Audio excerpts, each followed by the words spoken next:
केंद्रीय गृह मंत्री अमित शाह बिहार दौरे पर नवादा जिले के हिसुआ में सार्वजनिक सभा को करेंगे संबोधित।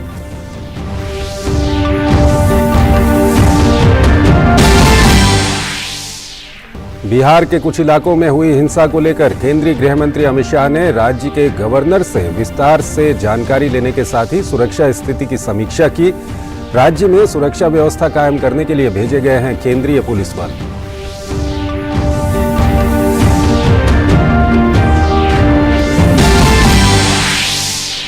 केंद्रीय मंत्री अनुराग सिंह ठाकुर ने राहुल गांधी और ममता बनर्जी पर साधा निशाना। कहा, सावरकर के अपमान पर राहुल गांधी को देश नहीं करेगा माफ। रामनवमी के दिन बंगाल में हुई हिंसा को बताया दुर्भाग्यपूर्ण। गांधीनगर में दूसरी एनर्जी ट्रांजिशन वर्किंग ग्रुप बैठक की हुई शुरुआत। 100 से अधिक प्रतिनिधि बैठक में शामिल। 3 दिवसीय बैठक में ऊर्जा रूपांतरण से जुड़े विभिन्न मुद्दों पर होगा विस्तृत विचार विमर्श।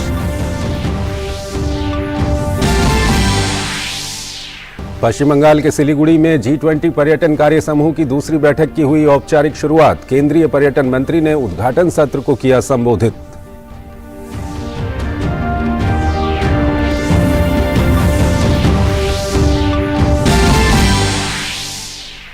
पाकिस्तान में महंगाई ने तोड़े सारे रिकॉर्ड। मुद्रास्फीति दर 35% के पार। देश भर में आटे की भारी किल्लत। आटा वितरण केंद्रों पर हजारों की संख्या में लोगों की भीड़ जमा होने से मची भगदड़। करीब 16 लोगों की मौत।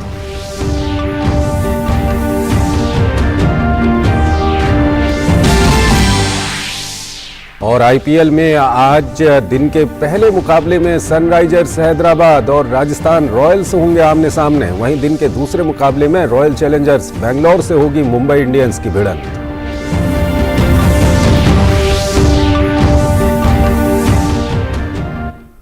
नमस्कार, डीडी न्यूज में आपका स्वागत है। मैं हूं चंद्रशेखर जोशी और आइए अब खबरों को विस्तार से देखते हैं। केंद्रीय गृह एवं सहकारिता मंत्री अमित शाह आज बिहार के दौरे पर हैं। अमित शाह आज नवादा के हिसुआ में एक जनसभा को संबोधित करेंगे। वहीं गृह मंत्री का पटना के दीघा में सशस्त्र सीमा बल के समारोह में शामिल होने का कार्यक्रम रद्द हो गया है। बिहार में रामनवमी पर हुई हिंसा पर केंद्रीय गृह मंत्री अमित शाह ने बिहार के गवर्नर से बातचीत की। गृह मंत्री ने कुछ इलाकों में हुई हिंसा को लेकर विस्तार से जानकारी ली है। गृह मंत्री ने गवर्नर के साथ बातचीत में सुरक्षा स्थिति की समीक्षा भी की। केंद्र ने राज्य में सुरक्षा व्यवस्था कायम करने के लिए केंद्रीय पुलिस बल भेजे हैं।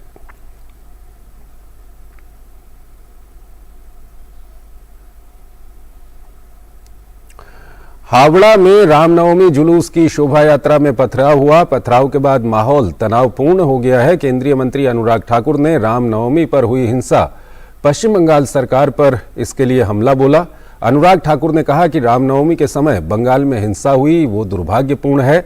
ममता दीदी सो रही हैं, एक वर्ग को संरक्षण दे रही हैं। बम फेंकना, पत्थर मारना और शोभा यात्रा रामनवमी की रुकवाना, आगजनी करना, हिंसा फैलाना, उपद्रव फैलाना, ये ममता बनर्जी जी की नाक के तले हुआ है। कानून व्यवस्था कैसे चरमराती है, इसका सबसे बड़ा रोल मॉडल ममता बनर्जी जी है। और मुख्यमंत्री पक्षपात कैसे करता है, हिंदू विरोधी कैसे होता है, यह ममता बनर्जी जी में नजर आता है। एक वर्ग के साथ खड़े होकर हिंदुओं के खिलाफ हिंसा करने के लिए उकसाया कैसे जाता है, ममता बनर्जी जी के बोलों से नजर आता है। सब कुछ होता देखकर आंखें बंद कर लेना, मूंद कर बैठ जाना, यह ममता बनर्जी जी में नजर आता है। एक मुख्यमंत्री होकर एक पक्ष तक ही सीमित हो जाना और हिंदुओं के खिलाफ खड़े हो जाना, ये ममता बनर्जी में नजर आता है। ममता जी, थोड़ी सी तो ममता दिखाइए। कांग्रेस नेता और पूर्व सांसद राहुल गांधी पर निशाना साधते हुए अनुराग ठाकुर ने कहा कि सावरकर के अपमान पर महाराष्ट्र और देश कभी राहुल गांधी को माफ नहीं करेगा। राहुल गांधी जी ने सावरकर जी का जो अपमान किया है, ना देश उनको माफ करेगा और महाराष्ट्र तो कभी भी नहीं करेगा। राहुल गांधी कहते हैं मैं सावरकर नहीं हो सकता। राहुल जी 10 जन्म लोगे तब भी सावरकर नहीं हो सकते। Cambridge Christ and London lies से बाहर राहुल गांधी को आ जाना चाहिए। राहुल जी, कितना भारत के लोकतंत्र को और कमजोर करने का प्रयास करोगे, कितना भारत को और बदनाम करने का प्रयास करोगा, कितने विदेशी धरती से विदेशी ताकतों का सहयोग लेकर भारतीयों को और भारत को बदनाम करने का काम करोगे, वोट तो भारत के लोग ही देंगे, ये विदेश के लोग नहीं देंगे। सिलीगुड़ी में G20 पर्यटन कार्य समूह की दूसरी बैठक की आज औपचारिक शुरुआत हुई। बैठक में 130 से अधिक प्रतिभागी भाग ले रहे हैं, जिसमें G20 सदस्यों के प्रतिनिधि, आमंत्रित देश और अंतर्राष्ट्रीय संगठन, उद्योग भागीदार, राज्य पर्यटन और स्थानीय टूर ऑपरेटर शामिल हैं। प्रतिनिधियों को पश्चिम बंगाल की संस्कृति से रूबरू कराया जा रहा है। केंद्रीय पर्यटन मंत्री जी किशन रेड्डी उद्घाटन सत्र को संबोधित उन्होंने किया है। अपने संबोधन में जी किशन रेड्डी ने कहा कि इस साल हम विजिट इंडिया 2023 को मना रहे हैं। ये एक अनूठा सामूहिक क्षण है जो दुनिया को भारत की G20 की अध्यक्षता के ऐतिहासिक वर्ष में भारत को अच्छे से जानने के लिए लोगों को आमंत्रित करता है। In order to give a boost to the uniqueness of Indian tourism, this year we are observing Visit India year 2023. Visit India year 2023 is indeed a unique collective movement that invites the world to explore India in the historical era. We are observing grand celebrations of 75 years of India independence, India's 75 years of India independence as of the Amrit Mahotsav. जी किशन रेड्डी ने विकास के लिए सार्वजनिक और निजी भागीदारी के महत्व पर भी बल दिया। Our vision to make India a $1 trillion tourism economy by 2047, our 100 year of India's independence celebration with 100 million international visitors to India. To achieve this, we are focusing on the convergence of various government-led initiatives and public-private partnership. उन्होंने कहा कि भारत विश्व की आध्यात्मिक राजधानी है और भारत विविध धर्मों के समागम का केंद्र भी है। As a spiritual capital of the world, we are home to more than spiritual power centers, Shaktipitas we call, where the divinity of women's worship, the Sikh religious prayer centers that are symbols of unity and equality, more than 200 large Buddhist monasteries which remain as of the Buddhist principles of non-violence spread from this Buddhist land of India, 40 UNESCO recognized World Heritage Sites, more than 1 lakh state and national archaeology sites. Darjeeling साहसिक खेलों के लिए भी जाना जाता है। सिलीगुड़ी में जारी G20 पर्यटन कार्य समूह की दूसरी बैठक के तहत दार्जिलिंग में 3 दिवसीय हिमालयन कार रैली का आयोजन किया जा रहा है, जिसमें 27 टीमें भाग ले रही हैं।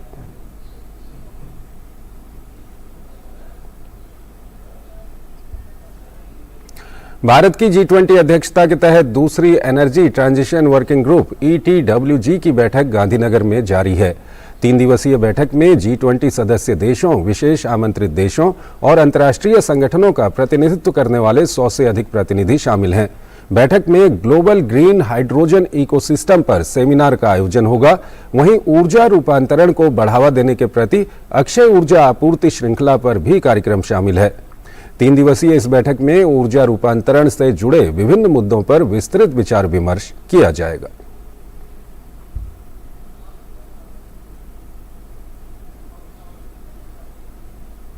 एक छोटा सा ब्रेक लेते हैं यहां पर। शुरू करो, डालो बुनियाद, घर महल नजर आएगा। वंडर लाइए, वंडर अपनाइए, फर्क नजर आएगा। वंडर सीमेंट, फर्क नजर आएगा। स्वागत है आपका ब्रेक के बाद और आइए अब नजर डालते हैं कोरोना संक्रमण के ताजा आंकड़ों पर। स्वास्थ्य और परिवार कल्याण मंत्रालय के मुताबिक देश भर में पिछले 24 घंटों में कोरोना के 3,824 नए मामले दर्ज किए गए।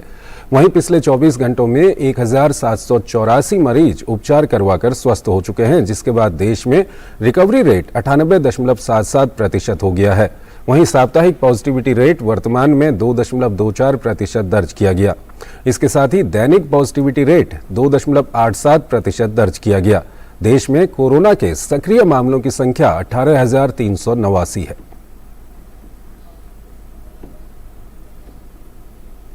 इस सबके बीच देश में टीकाकरण का आंकड़ा भी तेजी से बढ़ रहा है। कोविड महामारी के खिलाफ सबसे प्रभावी हथियार के रूप में शुरू किए गए टीकाकरण अभियान के तहत देश में अब तक 220 करोड़ 66 लाख से अधिक टीकों की खुराक दी जा चुकी है।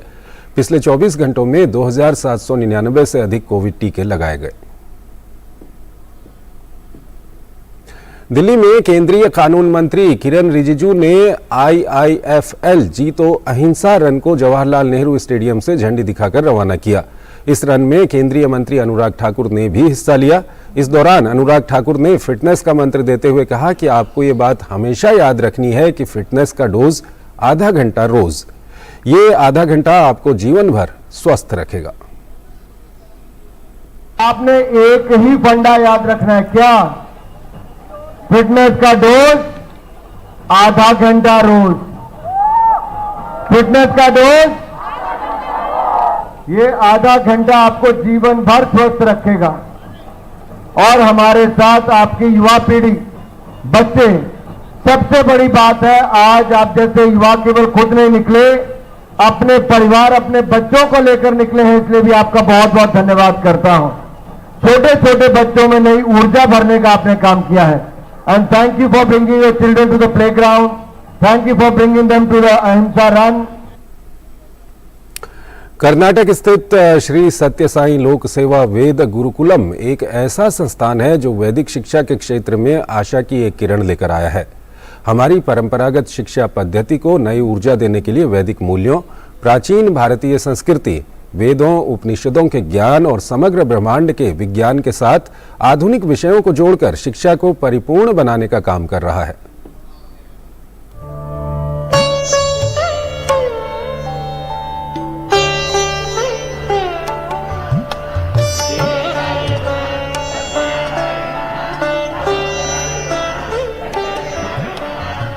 मैं इस वक्त तो कर्नाटका के मदनहल्ली जो डिस्ट्रिक्ट है वहाँ पे, और यहाँ पे सत्य साई ग्राम है। यहाँ पे बच्चों को दी जाती है वेदों की जानकारी, वेदों का ज्ञान, और एक वैदिक सेंटर है। मेरे पीछे आवाज आ रही है, वेदों का मंत्र जो है उनका उच्चारण हो रहा है और एक अलग ही समा बढ़ा जा रहा है यहाँ पे। और ये इम्पोर्टेंट है कि बच्चों को बहुत छोटी उम्र से ही वेदों का ज्ञान दिया जाता है। और सिर्फ वेद नहीं, बल्कि जो दूसरे लैंग्वेजेस कहिए, अंग्रेजी कहिए, या दूसरे जो एजुकेशन है वो भी दी जाती है, लेकिन वेदों का ज्ञान भी दिया जाता है, जिससे कि जो हमारा सनातन धर्म है उसको दुनिया के दूर दूर तक लेके जाया जाए। और मैं इस वक्त इस वैदिक सेंटर पे इस यहाँ पे, और यहाँ पे ये कुछ बच्चे मेरे साथ हैं। ये खुद मेरे से कितने साल की उम्र है आपकी? 12 साल। और 2 साल से आप लोग यहाँ पे वेद सीख रहे हैं, तो क्या आप लोगों को यहाँ पे सीखने को मिलता है?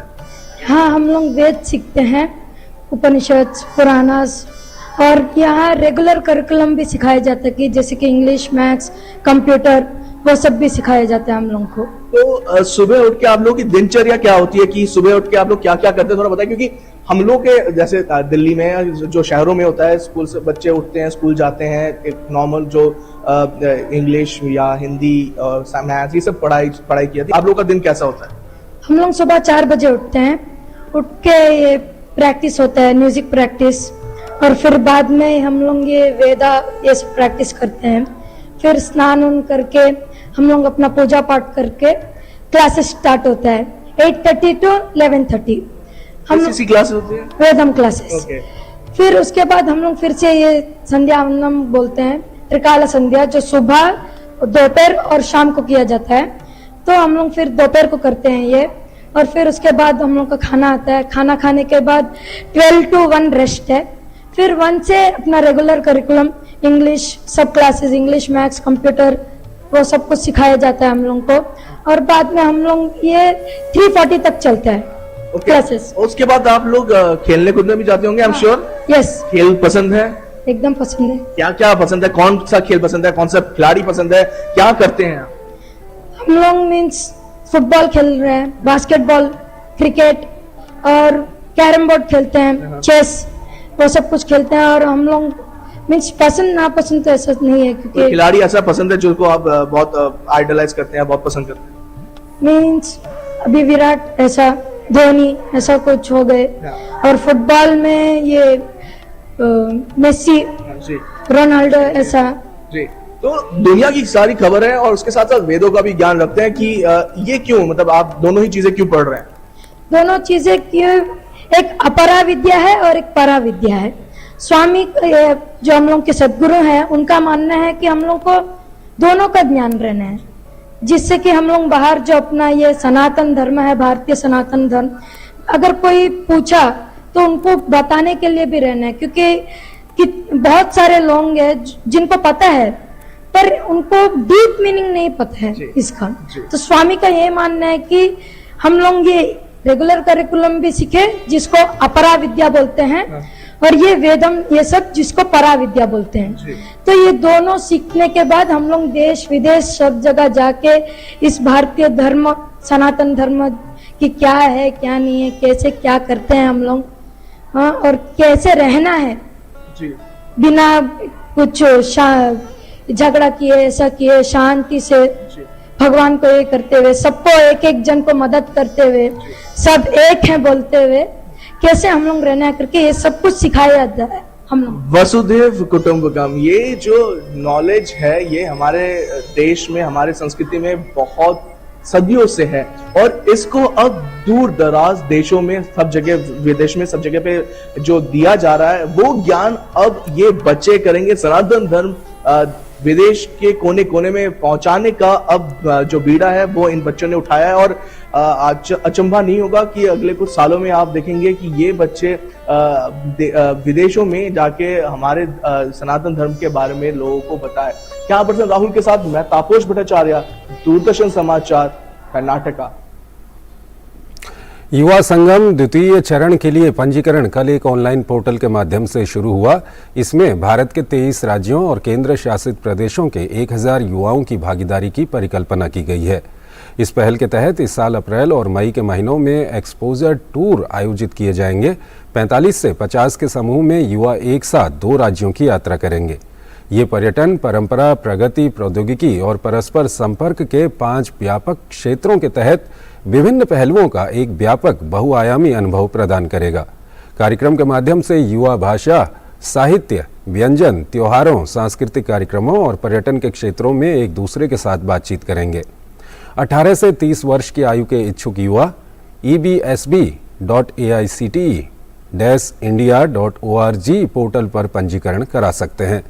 एक भारत श्रेष्ठ भारत के तहत युवा संगम की पहल की अवधारणा विभिन्न मंत्रालयों के सहयोगात्मक प्रयास के रूप में की गई है, जिसका उद्देश्य लोगों के बीच आपसी संपर्क को मजबूत बनाना और देश भर के युवाओं के बीच हमदर्दी पैदा करना है।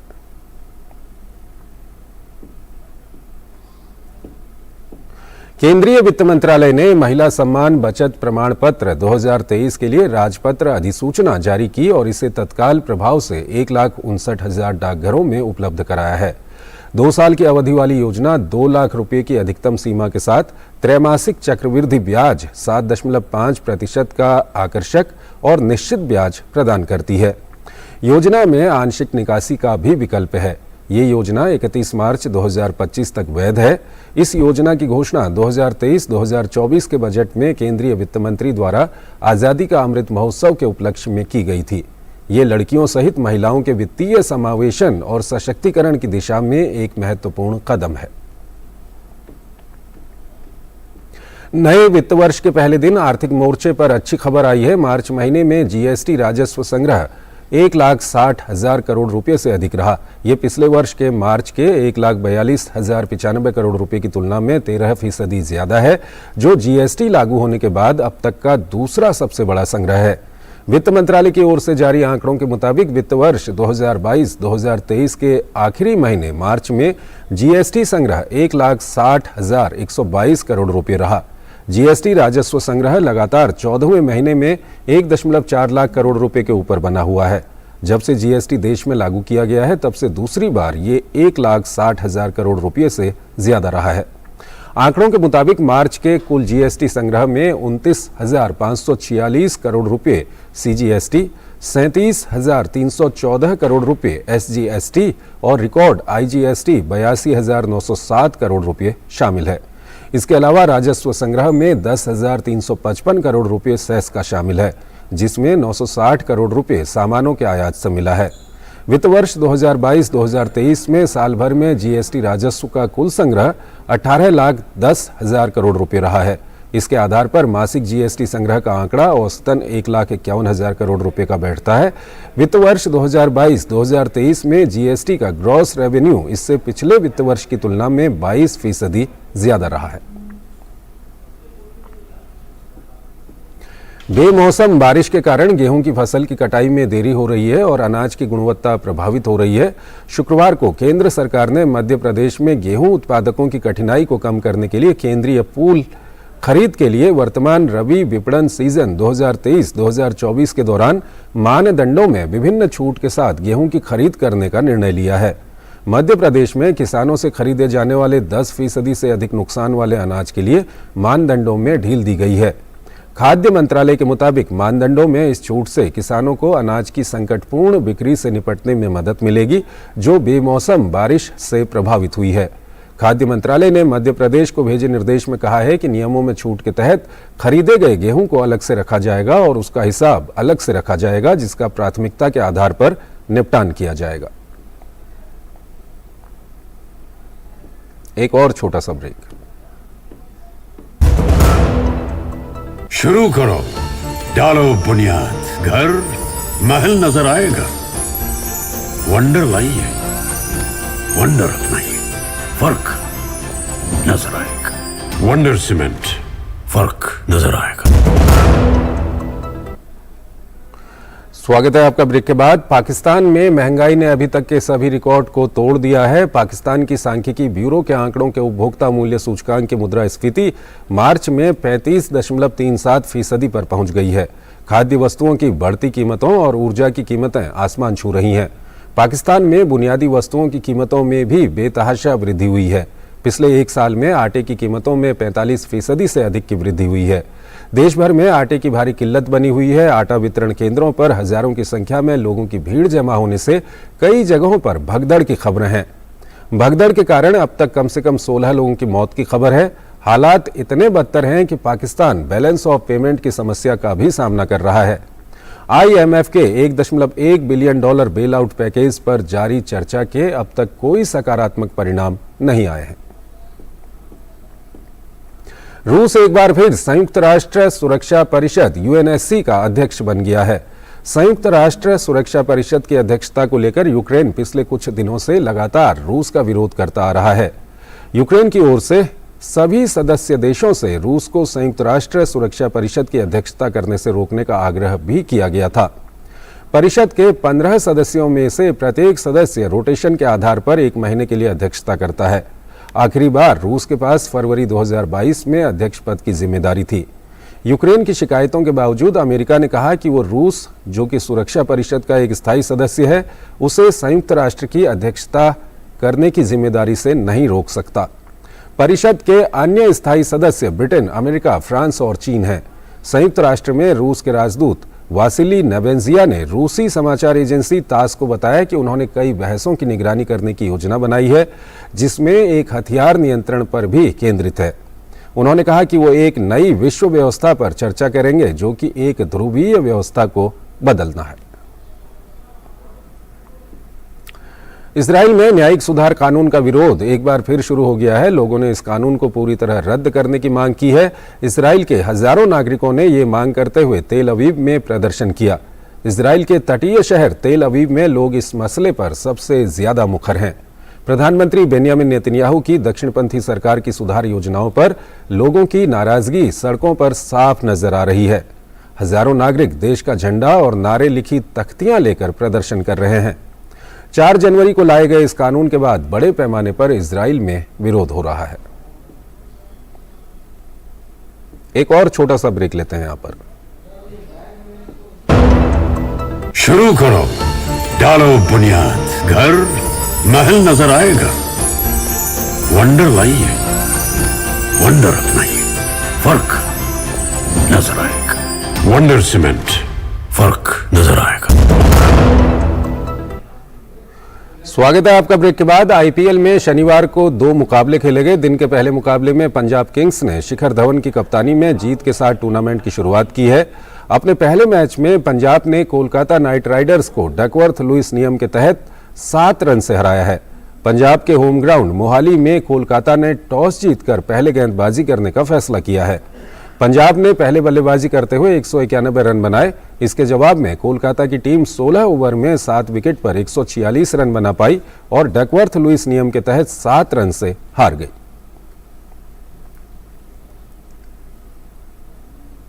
वहीं दिन के दूसरे मुकाबले में लखनऊ सुपर जायंट्स ने अपने होम ग्राउंड इकाना स्टेडियम में पहली बार खेलते हुए धमाकेदार जीत हासिल की।